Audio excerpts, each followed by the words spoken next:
Welcome back again sa ating YouTube channel mga Kadaberkads, and for today's video, ang pag-uusapan natin ay tungkol sa mga importanteng ganap sa loob at sa labas ng Eat Bulaga and syempre patungkol kay Raisa May at kay Bimbi. Sa first topic mga Kadaberkads, simula pa lang po ng Eat Bulaga kanina, dismayado na po agad ang mga Daberkads natin na team online at team bahay dahil unang arangkada pa lang po ng Eat Bulaga wala agad daw si Bimbi.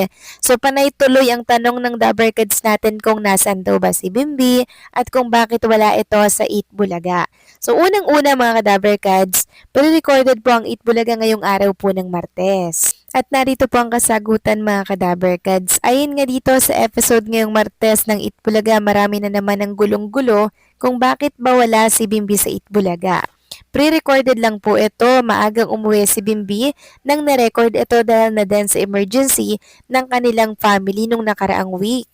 Kaya sa mga patuloy na nagtatanong, ito po ang dahilan, wag na muna natin siyang hanapin dahil may time talaga na hindi natin makikita si Bimbi sa Eat Bulaga lalo na pag na-busy na siya masyado sa kanyang mga project sa labas ng Eat Bulaga.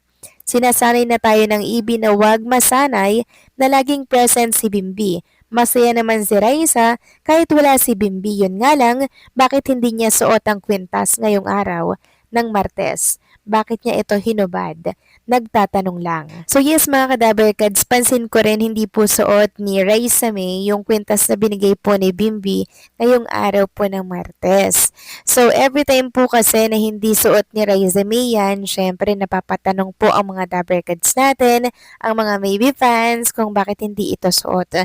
So malamang sa lamang po mga Daberkads is nakalimutan pong isuot ni Raisa May since pre-recorded episode nga po ito. And wag kayong mag-alala dahil kahit hindi naman po suot ni Raisa May yung kwintas, wala naman pong magbabago sa pagtitinginan po nilang dalawa ni Bimbi at ni Raisa. Hindi po nakasalalay sa kwintas ang lahat mga Kadaberkads. Samantalang Raisa May hindi po mapigilang mapahagulhol at umiyak kanina during Age is Right.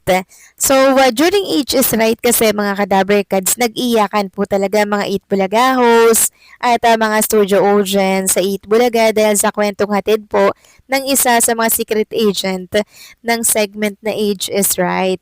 Si Dondi po mga Kadaberkads, isang ulirang kapatid na tumayong magulang na rin po sa kanyang mga kapatid para makapag-aral at makapag-provide. Pero kahit na mahirap po ang kanilang sitwasyon, hindi po sila tumigil sa abot ng kanilang makakaya. No? Yung pangarap, patuloy po nilang inaabot.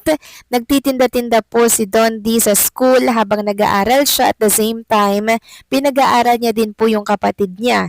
Sobrang hirap nito mga Kadaberkads.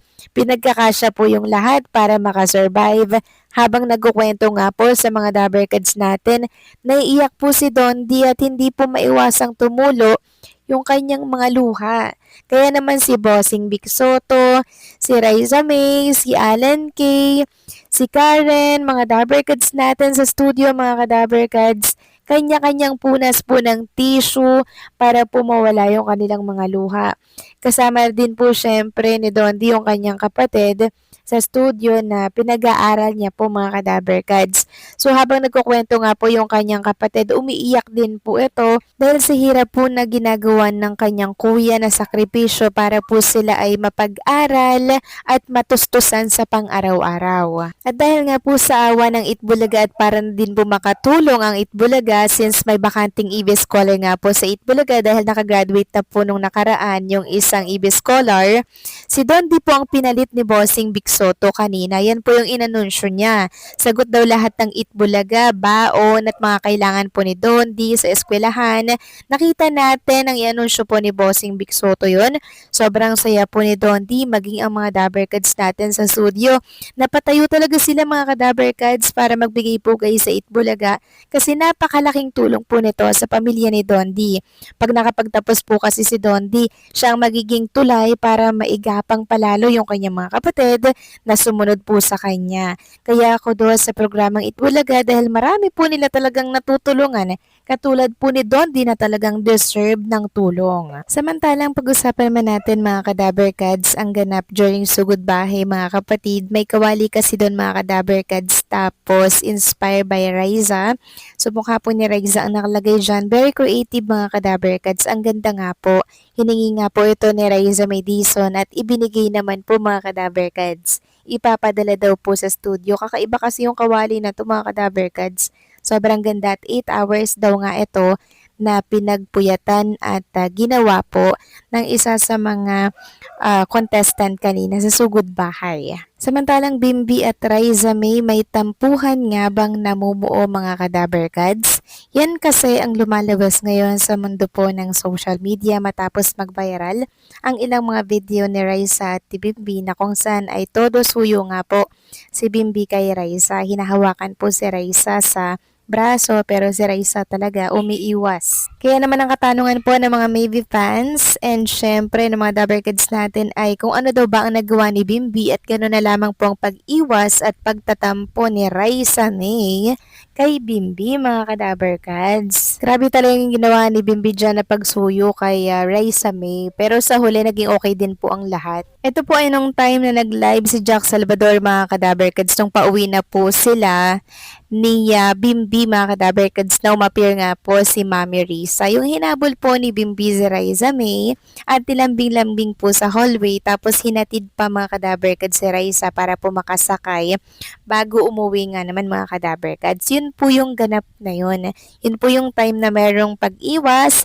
Yun po yung time na napapabalitang may tampuhan po ang dalawa. Pero hindi po hinayaan ni Bimbi na umuwi si Raiza na masama po ang kanyang loob, na may tampo po kay Bimbi dahil gumawa talaga ng way si Bimbi. Hinabol niya po talaga si Raiza May. Yun yung time na talagang tumakbo siya ng ubod po ng bilis para maabutan si Raiza May. So gumawa ng way si Bimbi. Samantalang pag-usapan naman natin ang tungkol dito sa video po na in-upload ng Team Raiza Family na kung saan ay nag-cause nga po ng confusion sa mga Dabber Kids natin. Kasi sabi nga dito sa caption, trinay mamili ng Team Raiza ng fruits sa HK. Ang lalaki at tamis ng fruits nila dito. So, syempre, maraming nagtataka kung bakit andito daw agad sa HK, kung andito ba si Raiza May. So, ito po ay late upload mga Kadaber Cads. Ngayon lamang po ito na-upload ng Team Raiza Family sa second account nila.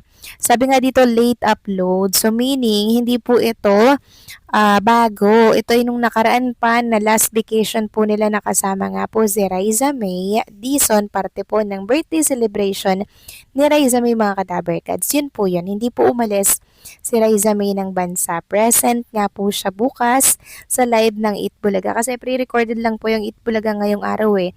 Bukas pa po ang live and also abangan din natin si Bimbi kung mag-appear po siya sa Eat Bulaga bukas. So paano mga Kadaber Cads, hanggang dito na lamang pong update natin. Maraming salamat po sa inyong patuloy na pagsuporta.